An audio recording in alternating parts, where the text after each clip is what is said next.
Hi hello എല്ലാവർക്കും പുതിയൊരു വീഡിയോയിലേക്ക് സ്വാഗതം. ഞാനിന്നിവിടെ ചെയ്യുന്നത് വെളിച്ചെണ്ണ കാച്ചുകയാണ്. അതിനായി കൂവളത്തിൻ്റെ ഇല, കരിനീച്ചി, തുളസി, പനിക്കൂർക്ക, മൈലാഞ്ചി, ആടലോടകം, ഇത് 1 ടീസ്പൂൺ ജീരകം, 1 ടീസ്പൂൺ ഉലുവ, 1 ടീസ്പൂൺ കരിഞ്ജീരകം. ഇത് നേരത്തെ കുതിർത്ത് വെച്ചതാണ്, എല്ലാം ഓരോരോ ടീസ്പൂണ്. ഇനി ഇത് നന്നായി അരച്ചെടുക്കണം. അതിന് വേണ്ടിയിട്ട് ഈ ഇലകളൊക്കെ ഒന്ന് അരിഞ്ഞിട്ട് നന്നായി അരച്ചെടുക്കുക. ഇത് ഞാൻ നന്നായി അരിഞ്ഞ് വെച്ചതാണ്. ഇത് അരയ്ക്കുന്ന സമയത്ത് ഈ കുതിർത്ത ജീരകവും ഉലുവയും കരിഞ്ജീരകവും കൂടെ കൂട്ടിയിട്ട് അരയ്ക്കണം, ഒന്നിച്ചരയ്ക്കണം. ഇത് പ്രായം ചെന്നവർക്കും എല്ലാവർക്കും തേക്കാൻ പറ്റുന്നതാണ്. കഫക്കെട്ടിന് ഭയങ്കരമായിട്ട് യോജിക്കുന്നതാണ്. ചെറിയ കുട്ടികൾക്ക് തേക്കരുത്, ചെറിയ കുട്ടികൾക്ക്. എന്താണെന്ന് വെച്ചാൽ ഇലകളൊക്കെ കുറച്ച് സ്ട്രോങ് ഉള്ളതായതുകൊണ്ട്. ഇനി ഇത് അരച്ചെടുക്കാം. ഇത് ഇലകളെല്ലാം കൂടെ നന്നായി അരച്ചതാണ്. ഒരു 1/2 ഗ്ലാസ് വെള്ളം ഇതിലേക്ക് ഒഴിക്കണം അരയാൻ വേണ്ടിയിട്ട്. അത് കാച്ചുന്ന സമയത്ത് പൊട്ടിപ്പോയിക്കോളും. പൊട്ടി തെറിച്ചിട്ട് ഇങ്ങനെ പോയി വറ്റി വരും. ഇനി ഇത് വെളിച്ചെണ്ണയിലേക്ക് ഒഴിച്ചിട്ട് കാച്ചെടുക്കാം. ഇത് 300 വെളിച്ചെണ്ണയാണ്. ഇത് കാച്ചാൻ വേണ്ടിയിട്ട് ഉരുളിയിലേക്ക് ഒഴിക്കുക.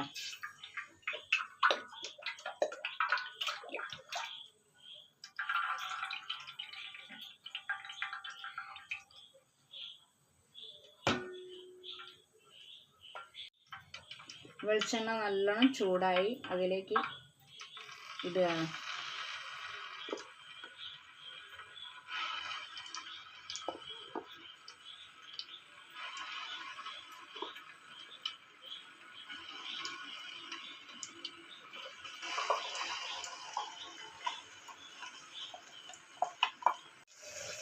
ഇത് നന്നായി ഇളക്കുക.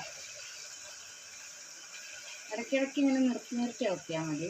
അപ്പോൾ വെളിച്ചെണ്ണൻ്റെ അകത്തുള്ള വെള്ളം ഇങ്ങനെ നന്നായി പൊട്ടിയിട്ട് ഇങ്ങനെ നിൽക്കും, നികന്ന് നിൽക്കും പൊട്ടൽ. അപ്പോൾ ഓഫാക്കി കാണുക.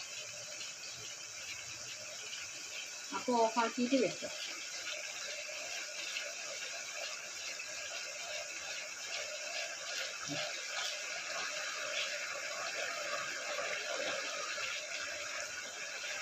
ഈ വരവ് അടിയിൽ പിടിച്ച് പോകരുത്, അത് ഞാൻ ഇളക്കുന്നത്, എപ്പോഴും ഇളക്കുന്നതിരിക്കും.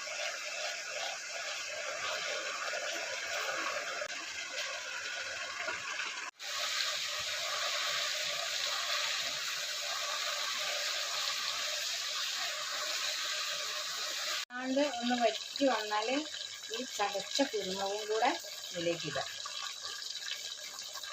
അതൊന്നും മൂക്കട്ടെ.